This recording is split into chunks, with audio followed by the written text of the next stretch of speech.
Peace and joy, guys. Welcome back to another episode at Drumhiller Farms.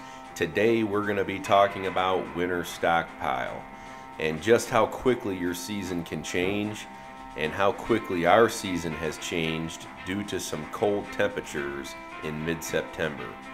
But for now, enjoy the views and let's take a look at Allison as she does an afternoon cattle move.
All right, you can see we got some beautiful grass we're going into.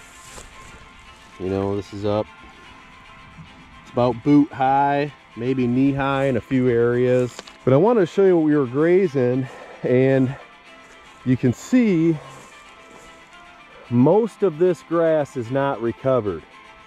You can see a couple recovered pieces there. That's what they left from last grazing.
October 29th out here on the farm, and we are still grazing some great forage here. What's really hurt our winter grazing program, our winter stockpile, was we were in this field about 45 days ago, about mid-September. I came out here to move cattle one morning about 6 o'clock in the morning, and I had a frozen hose. So it's really put a damper on our stockpile grass, but we still got about 3/4 of this farm and 2 farms ahead of us that we're going to be grazing, and the cattle are in excellent condition. You can see they're getting everything they need to eat. Everybody's happy, and some fields we're leaving enough grass to come back and do another grazing. This 10-acre field we are going to get 3 days out of, and we'll probably come back and be able to get another 2 days out of the grazing on this field on our next rotation. We're trying to leave a little bit left. Another thing that we've been doing is moving them every 24 hours instead of every 12. And that has a lot to do with because we're so busy at the city business, it's given us a little bit of a break, but also the grass isn't growing anymore. We've had several really hard frosts. So even though it's beautiful during the day, we've had some great sunny weather, even some good rains that we needed, maybe a little bit of growth, but I don't really see the point in growing it or moving the cattle every 12 hours at this point. So we just been giving them bigger paddocks, moving them every 24 hours.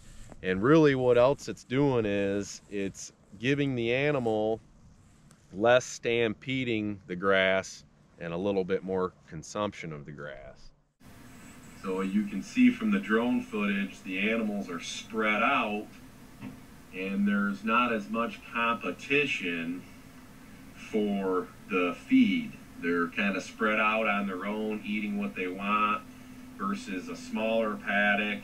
They're constantly competing with one another, trying to eat ahead of the next cow, which is giving you more of the stampeding action. So you can see they're happy. They're out there playing right now. All they hear is talking about them.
It's a beautiful fall day. I think we're gonna make it probably till December before we're gonna have to start feeding hay, and we'll probably do a little bit of supplementing hay along with, maybe when we come back in this field, we might roll out a round bale and, you know, feed a little bit of hay and let them graze what's left here without taking the litter bank away from the ground. We want to leave a good cover. We're not trying to take everything away from this, although we took and put a ton of carbon on the soil this year. On first and second grazing, we're still trying to leave some here for the land. Look at that big steer picking on those young bulls. All right, guys, thanks for watching the video. God bless. Trooper, Steve's cat. We're in the far back, furthest possible from Steve's house.